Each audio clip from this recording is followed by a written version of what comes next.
안녕하세요. 저는 6가지 미래 역량과 삼색줄 독서 진단 솔루션을 개발한 심재우입니다. 여러분에게 마압의 미래 역량 진단 솔루션 사용법을 설명해 드리겠습니다. 설명은 두 가지로 구분하여 제공됩니다. 첫째, 메타버스 시대에 필요한 미래 역량이 무엇이고 6가지 미래 역량을 개발하는 방법을 소개합니다. 이것은 본 영상에서 계속해서 보실 수 있습니다. 둘째, 마압의 미래 역량 진단은 꿈구두 홈페이지에 접속하여 진행하는데 접속한 이후에 어떻게 진단을 실시하고 진단을 완료하면 분석 결과와 해당 역량을 학습하고 개발하는 데 도움이 될 자료들이 모니터에서 바로 제시되는데 이것을 어떻게 분석하고 이해하고 활용하면 되는지에 대한 설명은 6가지 미래 역량 각각의 영상 6개를 별도로 제작하여 제공합니다. 그러면 지금부터 미래 역량이 무엇이고 어떻게 개발하고 활용할 수 있는지 설명합니다. 메타버스 시대에 필요한 미래 역량. 메타버스 시대 6가지 미래 역량을 개발하는 방법 제1차 시 미래 역량 전체 소개 과정을 시작하겠습니다. 2016년 세계 경제 포럼이 다보스에서 열렸는데 여기서 미래의 일자리에서 필요한 핵심적인 직무 기술로 다음과 같이 9개 역량을 발표했습니다. 이 역량들은 3가지 카테고리로 구분되는데 기본 능력, 기본적 직무 능력, 직능을 넘나드는 직무 능력으로 구분됐고 각각의 카테고리별로 2개에서 3개의 핵심 역량을 발표했습니다. 기본 능력에 해당되는 능력으로는 인지 능력과 신체 능력이 있는데 이 인지 능력은 여러 가지 중에서 창의력이 포함이 되어 있고 기본적 직무 능력은 업무 내용 관련 역량과 업무 처리 관련 역량이 있는데 이 역량 중에 가장 중요한 것이 비판적 사고력입니다. 세 번째, 직능을 넘나드는 직무 능력은 크게 5가지 카테고리로 또 구분이 되는데 이 중에 우리가 관심을 가져야 될 게 협업력, 콜라보레이션, 소통력, 커뮤니케이션이고요. 밑에 있는 복합적 문제 해결력, 그 다음에 시스템적 역량, 이런 것들이 굉장히 중요한 미래 역량으로 발표가 됐죠. 그래서 이 발표된 역량 중에 핵심인 걸 뽑아내면 여기에 파란색으로 표기된 이 5가지가 첫 글자가 C로 시작되는 5가지입니다. 그래서 이걸 모아서 5C라고 얘기를 하고 있고 그 다음에 이 시스템적 역량이 판단력과 의사결정력, 체계적인 분석력을 해당되는데 이 역량이 또 중요한 역량으로 됐습니다. 그래서 이거를 모은 것이 이 5가지입니다. 복합적 문제 해결력, 창의력, 비판적 사고력, 협업력, 소통력. 이 앞 글자 C를 따서 5C이고요. 그 다음에 시스템적 역량은 이게 바로 전략적 사고와 연관이 됐기 때문에 이걸 S라고 해서 전체를 5C1S로 명명을 했습니다.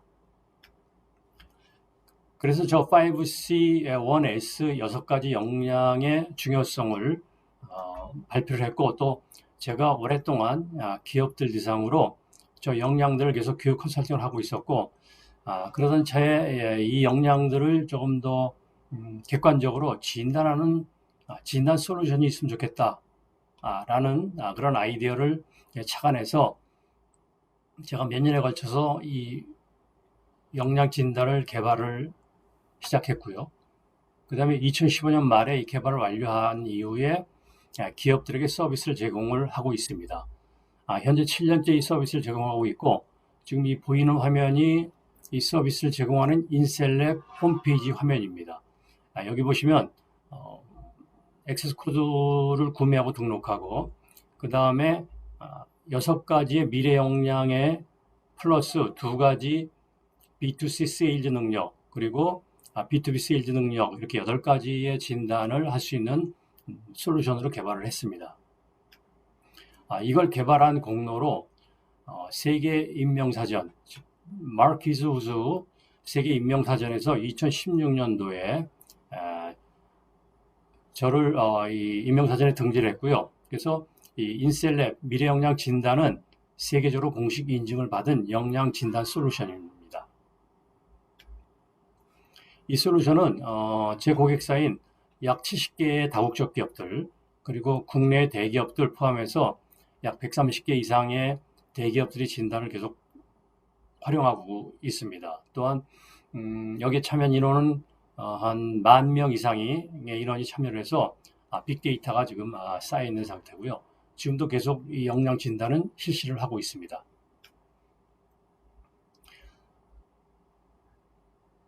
이번에 그 마이베스트로 미래영양 솔루션을 개발해서 출시를 했고 그 이름은 여기 보시는 것처럼 리더십 역량, 창의성 역량, 문제해결 역량, 소통 역량, 프로젝트 역량, 전략적 사고 역량이고요.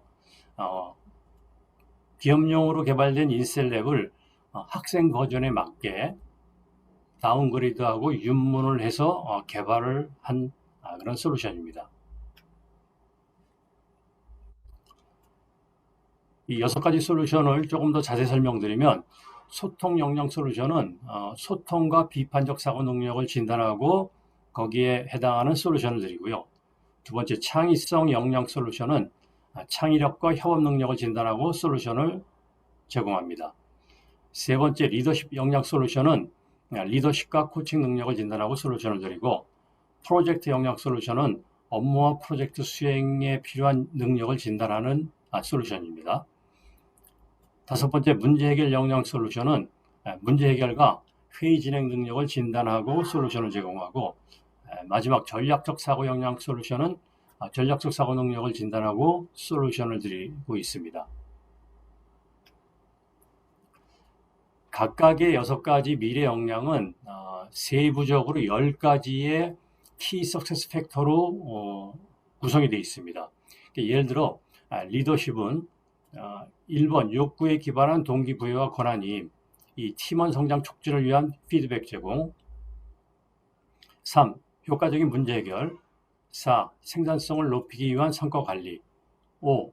프로젝트 진행을 위한 전략 개발, 6. 양방향 소통과 공감, 7. 창의적 사고, 8. 회의 진행 퍼실리테이션, 9. 업무 성과 극대화를 위한 비즈니스 코칭, 10. 미래 ICT 트렌드 리딩. 이렇게 10가지 항목으로 진단을 하고 이 전체 진단한 내용들을 갖고 평균을 낸 것이 바로 리더십 역량에 해당이 됩니다. 다른 것도 마찬가지로 창의성도 이렇게 10가지, 문제 해결, 소통, 프로젝트, 전략적 사고 모두 다 10가지의 세부 역량으로 구성이 되어 있습니다. 여기서 여러분들이 이제 좀 관심을 기울이셔야 되는 게 제가 이제 박스 표시를 했는데 리더십에 포함되어 있는 문제 해결, 창의성에 포함되어 있는 문제 해결, 또 문제 해결 솔루션에 포함되어 있는 문제 해결, 소통에도 문제 해결 능력이 포함이 되어 있는데 이렇게 4개의 미래 역량의 문제 해결이 똑같이 포함이 됐다는 얘기는 뭐냐 하면 그 각각의 미래 역량의 구성 요소 중에 문제 해결이 다 포함이 된다는 얘기입니다. 예. 그래서 중복돼서 구성이 되어 있고 따라서 이 6가지 역량을 동시에 진단하시는 경우에는 다른 역량 진단할 때 나왔던 그 문제가 여기서도 또 나오네. 왜 이렇게 중복돼서 나오지 하는 그런 의문을 가지실 수도 있는데 그것은 다른 이유가 아니고 그 해당되는 세부 역량이 그 역량에도 포함이 되지만 또 다른 역량에도 포함이 된다라고 이해하시면 됩니다. 또 하나 얘는 소통 능력인데요. 소통 능력은 창의성에도 포함이 되고 문제 해결에도 포함이 되고 소통력에 그 다음에 프로젝트에도 포함이 됩니다. 그래서 이렇게 여러 역량에 중복돼서 포함이 된다는 얘기는 그만큼 그 세부 역량이 중요한 역량이다라고 이해하시면 되겠습니다. 이렇게 개발한 이유는 뭐냐면요. 6가지를 다 동시에 진단하는 경우에는 중복되는 걸 여러분이 발견하실 수 있겠지만 예를 들어서 창의성 진단 하나만 하시는 경우도 있거든요. 그럴 경우에는 소통 능력이 한 번만 나오기 때문에 거기에 포함을 시키는 게 맞는 진단이기 때문에 이렇게 포함을 시킨 거고요. 그래서 그거를 여러분이 좀 감안해서 이걸 활용하시면 되겠습니다. 여러분이 진단을 실시하시면 50개의 그 문제지가 제공이 됩니다. 그 문제에 대한 답을 여러분이 맞추시고 정답과 오답이 있습니다. 정답을 맞추시는 경우에는 그게 점수로 플러스가 되고 오답인 경우에는 점수에 플러스는 되지는 않습니다. 그래서 진단을 완료하면 이런 진단 결과 그래프를 드립니다. 그래서 리더십 진단을 한 경우에는 전체 진단의 평균 점수가 여기 나오고 있고요. 그 다음에 10가지 세부 항목에 대한 각각의 점수가 나옵니다. 이 점수를 평균 낸 것이 이 점수가 해당이 되고요. 다른 미래 역량 점수도 다 마찬가지입니다. 여기서 점수가 높다는 얘기는 그 세부 역량에 대한 여러분의 역량 수준이 높다는 걸 의미하고요. 점수가 낮다는 얘기는 해당 역량의 세부 역량의 점수가 낮다라고 이해하시면 됩니다. 예. 그래서 6가지의 이런 역량들이 세부적으로 진단한 결과들을 그래프로 제공을 해드리고 있습니다. 이 6가지 미래 역량 각각에서 10가지 세부 능력으로 구분됐다고 설명을 드렸는데요. 예를 들어서 리더십 역량은 이렇게 10가지인데 10가지 각각은 무슨 뜻이냐, 여기에 상세 설명이 되어 있습니다. 그래서 예를 들면 욕구에 기반한 동기부여와 권한 위임 능력은 어떤 거냐, 상대방이 원하는 욕구를 파악해서 그것에 맞는 동기부여를 하고 상대방이 주도적으로 실행할 수 있는 그런 권한을 주는 능력이 요 세부 역량 여기에 해당이 된다라고 이해하시면 되겠습니다. 예를 들어서 7번째 창의적 사고 역량은 뭐냐? 문제나 원인 그리고 해결책을 더욱 창의적으로 생각해내어 활용하는 능력이다. 그래서 각각 세부 역량에 대한 설명들이 이렇게 나와 있으니까 이걸 참고하시면 되겠고요. 지금 이제 보시는 것이 리더십 역량에 해당이 되고요. 두 번째 창의성 역량의 10가지 세부 능력 각각에 대한 설명도 여기에 이렇게 나와 있습니다. 이걸 참고하시면 되겠습니다. 문제 해결 역량도 10가지 세부 역량이 있고 각각에 대한 설명들이 나와 있습니다. 소통 역량도 역시 10가지가 있고 각각에 대한 설명을 참고하시면 되겠습니다. 프로젝트 역량도 마찬가지로 이렇게 설명이 되어 있고요. 전략적 사고 능력도 각각의 세부 역량의 의미가 무엇인가는 이렇게 상세하게 설명이 되어 있으니까 이 자료들을 참고하시면 되겠습니다. 지금 보여드린 그래프는 제가 이제 7년 전에 개발해서 제 기업 고객들한테 이걸 제공하고 거기에 계신 여러 계층, 사원부터 CEO까지 전 계층이 여기에 참여를 했고요. 그분들이 이 진단에 참여해서 얻어진 그 결과 데이터들을 제가 다 분석을 했어요. 분석을 해서 130개 기업 직원들의 진단 결과 데이터를 분석해서 종합 분석 레포트를 제가 2편을 발표를 했는데 그 발표한 내용에 대한 설명을 잠시 해드리겠습니다. 여기 보시면 직급별 전체 평균 순위인데 여기 맨 아래 과장, 사원, 대리, 차장, 임원, 부장급으로 이렇게 올라갑니다. 보시면 이 6가지 역량 전체를 진단한 평균을 낸 점수가 이 점수들이거든요. 그래서 과장은 전체 평균이 46점대고요.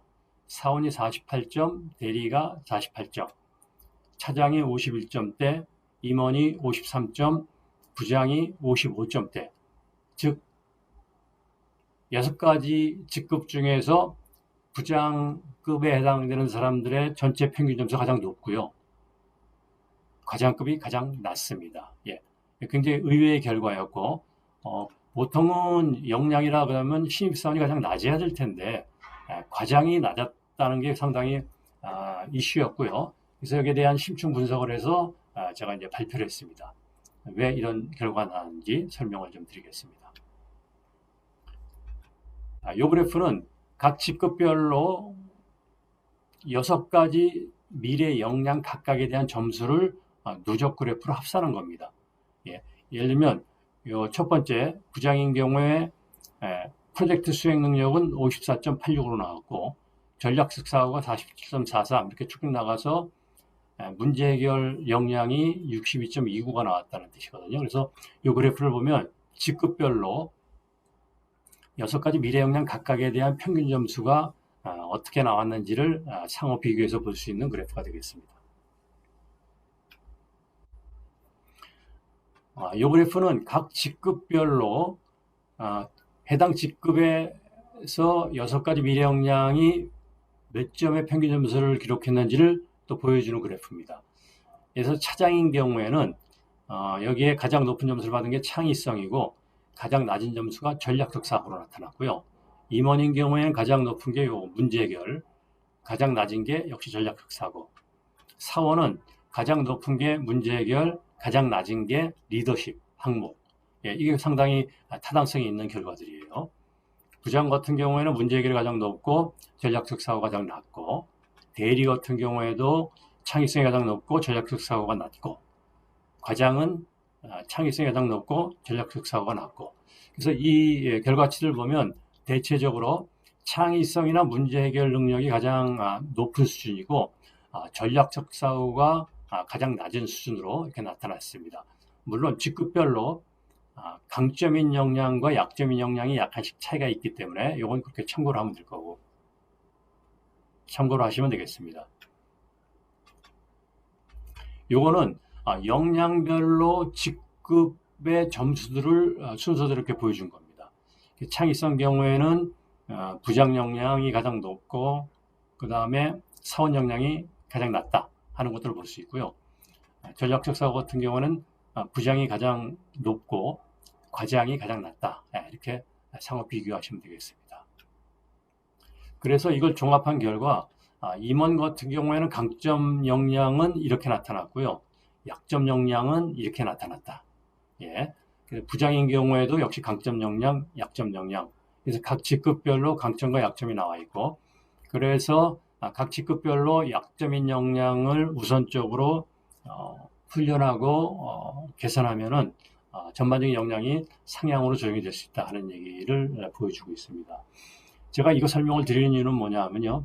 지금 이제 마베 미래 역량 진단에 참여하는 우리 학생들 또 뭐 강사나 교사 같은 경우에 여러분들이 받은 점수가 대부분은 생각보다 굉장히 낮게 나올 거예요. 왜냐하면 평균이 50점 이하인 경우가 많았거든요. 굉장히 놀라실 수도 있고 왜 이렇게 점수가 낮을까 했는데 기업에 계신 분들도 처음 이 역량 진단을 했을 때 점수가 이렇게 높은 분도 있는 반면에 대부분은 낮았습니다. 따라서 제가 이 진단 솔루션을 개발할 때 가장 염두에 뒀던 게 두 가지인데요. 응시자 간의 변별력과 그 다음에 난이도를 적절하게 구성하는 게 가장 중요했고, 그래서 이거는 그렇게 구성을 해서 진행을 했습니다. 그래서 이 데이터와 여러분이 받은 데이터를 또 상호 비교하는 것도 굉장히 의미가 있다 하는 것입니다.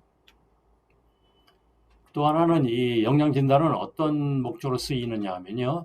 해당되는 예를 들어서 문제 해결 교육을 저한테 받는데 교육을 받기 전에 사전 역량 진단을 하고요. 이 파란색.